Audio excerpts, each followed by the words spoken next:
బిట్టే పెడతాను మీకు. తెలుగు వారి ఆత్మగౌరవాన్ని నిలబెట్టి స్వాతంత్ర్య పోరాటం చేసి అసూలు పరిచిన మహానుభావుడు శ్రీ అల్లూరి సీతారామరాజు గారి 127వ శత జయంతి ఉత్సవాలను ఇవాళ మనం ఘనంగా చేసుకుంటా ఉన్నాం. మన ప్రాంతవాసి తన ఉద్యమాన్ని మన మన్యంలోనే నడిపి బ్రిటిష్ వారి గుండెల్లో నిద్రపోయిన వ్యక్తి అల్లూరి సీతారామరాజు గారు. ఆనాడు గిరిజనులను దోచుకొని బానిసలుగా చూసిన బ్రిటిష్ వారికి వ్యతిరేకంగా పోరాటం చేసి ప్రశాంతంగా ఉన్న మన్యంలో వారు చేసిన అరాచకాల మీద పోరాటం చేసి విప్లవీరుడు సీతారామరాజు గారు. ఈరోజు చాలా స్ఫూర్తిదాయకమైన దినం. మనం ప్రతిరోజు కూడా రోజులు వేస్తూనే ఉంటాం, రోజు మనం చేస్తున్న రొటీన్ వర్క్ చేస్తూనే ఉంటాం. కానీ ఆ రోజు ఏదో ఒక గొప్ప వ్యక్తి జన్మదినం కానీ సంస్మరణ దినం కానీ అయినప్పుడు వాళ్ళ ఐడియాలజీని మనందరం కూడా వివిధ రకాల మాధ్యమాల ద్వారా స్మరించుకోవడం జరుగుతుంది. ఆ పర్పస్ కోసమే మనకి గవర్నమెంట్ కూడా ఇలాంటి ప్రత్యేకమైన దినాల్ని స్టేట్ ఫెస్టివల్స్ గా కండక్ట్ చేస్తారు. ఈరోజు అల్లూరి సీతారామరాజు గురించి ఒకసారి మనం ఆలోచిస్తే మన కళ్ళు మూసుకుంటే మన ఎదుట ఒక యోధుడు కనిపిస్తారు, అలానే ఒక పోరాట పటిమ మనకి కనిపిస్తుంది. అలానే బ్రిటిష్ అప్పుడు అందరూ అనేవారు రవి అస్తమించని సామ్రాజ్యాన్ని పాలిస్తున్న బ్రిటిష్ ని ఎదిరించిన ఒక యువకుడు కనిపిస్తాడు. అతని పోరాటం హిస్టరీలో చూసుకుంటే ఆయన 26 years కే చనిపోవడం అనేది జరిగింది. కానీ 26 ఏళ్ళలో ఇప్పుడు మనం చూసుకుంటే యూత్ 26 ఏళ్ళలో ఏం సాధించారు అని అంటే ఇంకా మేము 26 కదా అంటారు. కానీ అది ఆయన కొన్ని వందల సంవత్సరాల వరకు గుర్తించుకొని ఇలాంటి సంస్మరణ దినాలు చేసుకునే విధంగా తన 20 ఏళ్ల జీవితాన్ని సమాజం కోసం అర్పించడం జరిగింది. మరీ ముఖ్యంగా రాజమండ్రి వాసులుగా అయితే ఆయనతో ఒక ప్రత్యక్షమైన సంబంధం ఉంది. ఆయన విద్యాభ్యాసం గాని ఆయన పోరాటం అడ్డతీగల ఇంతకుముందే కమిషనర్ గారు చెప్పి రంపా ప్రాంతాల్లో ఇది జరిగింది. సో మనందరం ఇంకా ఎక్కువగా ఇన్స్పైర్ అవ్వాలి. సో ఆయన నడియాడిన భూమి, ఆయన చదివిన స్కూలు, ఆయన ఐడియాలజీని ప్రత్యక్షంగా పంచుకున్న సమాజం కాబట్టి మనం ఇంకా స్ఫూర్తి చెందాలి. అల్లూరి సీతారాం గారి జయంతి శుభాకాంక్షలు తెలియజేస్తా ఉన్నాను. వేదికను అలంకరించినటువంటి పర్యాటక శాఖ మంత్రివర్యులు, జిల్లా కలెక్టర్ గారు, అలాగే నేను నమస్కారం తెలుపుతా ఉన్నాను. సో మనందరం కూడా చాలా నేర్చుకోవాలి అల్లూరి సీతారామరాజు గారి యొక్క జీవితం నుంచి. ఇందాక మనకి ఎమ్మెల్యే గారు చెప్పినట్లుగా ఆయన చేసినటువంటి త్యాగాలు, ఆయన యొక్క జీవిత చరిత్రని స్మరించుకుంటా కూడా ప్రతిరోజు మనందరం కూడా ముందుకు వెళ్ళాలి. సో ఆంధ్రప్రదేశ్లో ఎవరైనా టాల్ లీడర్స్ అంటే మన ఫ్రీడమ్ ఫైటర్ని బ్రిటిషర్స్ని ఎదిరించి ఎవరైనా ఉన్నారు అంటే ముందుగా మనకు గుర్తొచ్చేది అల్లూరి సీతారామరాజు. సో అలాంటి వారు మనకి రాజమండ్రిలో ఆయన యొక్క బాల్యాన్ని mostly majority of the time మనకి రాజమండ్రిలో కూడా స్పెండ్ చేశారు. And majority of the time ఆయన రెబిలియన్స్ అంతా రంపా రెబిలియన్ కానీ మన్యం రెబిలియన్ కానీ ఇవన్నీ కూడా రంపచోడవరం మన చుట్టుపక్కల ఉన్నటువంటి ఏరియాస్ ఎస్టువెల్ ఈస్ట్ గోదావరి జిల్లా నుంచే ఆయన కార్యకలాపాలు జరిపారు. కాబట్టి మనందరం కూడా ఇంకా చాలా గర్వించాల్సినటువంటి అవసరం ఉంది. సో ఆయన యొక్క జీవిత చరిత్రని మనందరం కూడా ఒక పాఠం కింద నేర్చుకుంటూ ఆయన కోరుకున్నటువంటి భారతదేశాన్ని, ఆయన కోరుకున్నటువంటి న్యాయాన్ని ప్రతి ఒక్కరికి కూడా అందించడంలో మనందరం కూడా భాగస్వాములు అవ్వాలని చెప్పి తెలియజేస్తాం. భారతదేశానికి స్వాతంత్రాన్ని సముపార్జించడంలో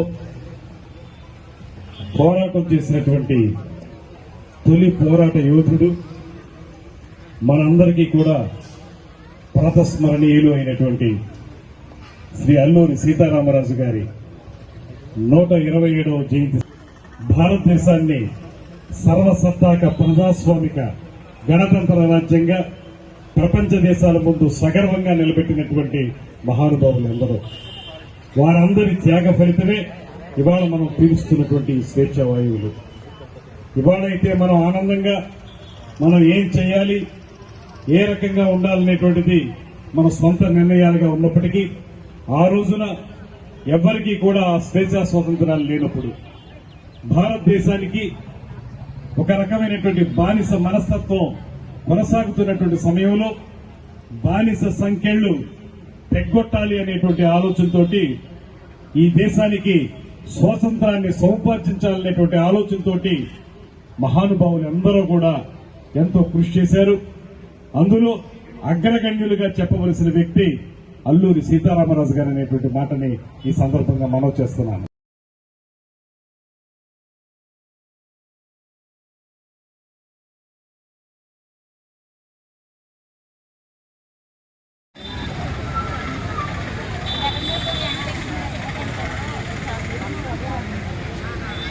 ఉండాలన్న లక్ష్యం నెరవేరినప్పుడే ఆ మహానుభావుడికి ఘనంగా నివాళులర్పిస్తున్నాం.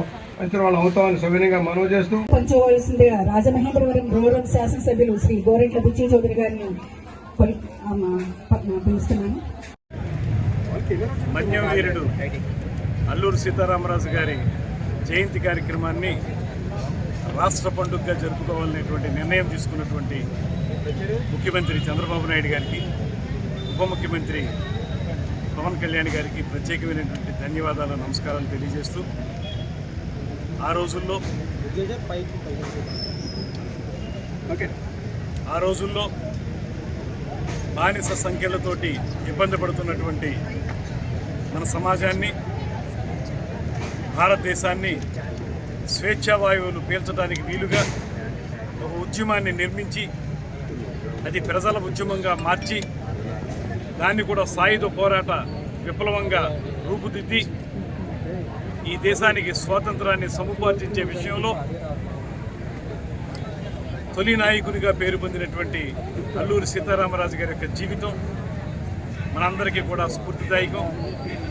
ముఖ్యంగా ఆయన జీవించిన కాలం కేవలం 27 సంవత్సరాలు.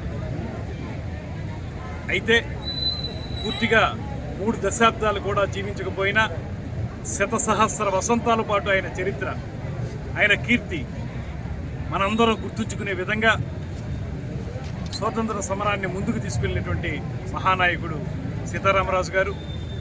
ఆయన చూపించిన మార్గం మనందరం కూడా ఆయన యొక్క తెగువని, ఆయన యొక్క పోరాట పటిమని అలవర్చుకుని సమాజాన్ని ముందుకు తీసుకెళ్ళడానికి, అభివృద్ధిని, సంక్షేమాన్ని సమపాళ్లలో రంగరించి రాష్ట్రాన్ని అభివృద్ధి చేసే విషయంలో మనందరం పునరంకితం కావాల్సిన అవసరాన్ని గుర్తిస్తూ మన ప్రభుత్వం ఈ రాష్ట్ర పండుగను ఏర్పాటు చేయడం జరిగింది.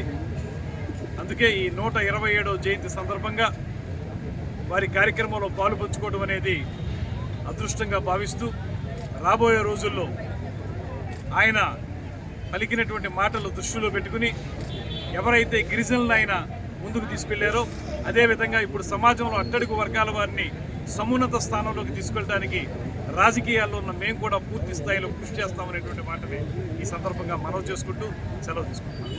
గిరిజనుల జీవితాల్లో వెలుగులు నింపడం కోసం,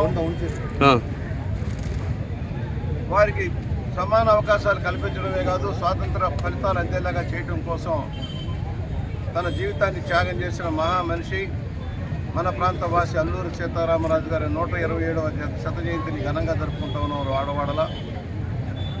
ఆ రోజున ప్రశాంతంగా జీవనం సాగిస్తున్న గిరిజనుల జీవితాల్లో మంటలు రేపిన బ్రిటిష్ వారికి వ్యతిరేకంగా పోరాటం చేసిన యోధుడు. హింస అహింసా విధానాల్లో ఏది అవసరమో తెలుసుకొని సాయుధ పోరాటమే మార్గమనించి తన ప్రాణాలను బలిపెట్టిన వ్యక్తి అల్లూరి సీతారామరాజు గారు.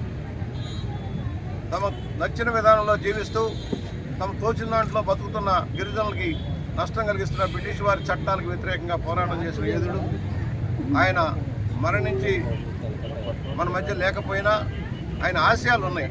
దేశం కోసం, ప్రజల కోసం ప్రాణాలు బలిపెట్టిన అనేక మంది నాయకుల్లో అగ్రగణ్యుడు సీతారామరాజు గారు. మన రంప పిత్తూరిని ప్రారంభించి బ్రిటిష్ వారి గుండెల్లో నిద్రపోయిన వ్యక్తి అల్లూరి సీతారామరాజు గారు. మనందరికీ ఒకటే కోరిక, మన ప్రాంత అభివృద్ధి, గిరిజన ప్రాంత అభివృద్ధి ధ్యేయంగా పనిచేయాల్సిన అవసరం ఉంది. ఈ రోజు కూడా ఎక్స్ప్లాయిటేషన్, గిరిజనుల దోపిడీ విధానంలో మార్పు రావాల్సిన అవసరం ఉంది. ఆ ప్రాంతంలో అభివృద్ధి జరగాల్సిన అవసరం ఉంది. సీతారామరాజు గారు పోరాడిన తూర్పుగోదావరి, విశాఖ, విజయనగరం జిల్లాల్లో ఆ ప్రాంత గిరిజన సమస్యల మీద మనందరం దృష్టి సారించాలి. పూర్తిగా అభివృద్ధి చెందాల్సిన ప్రాంతం అది.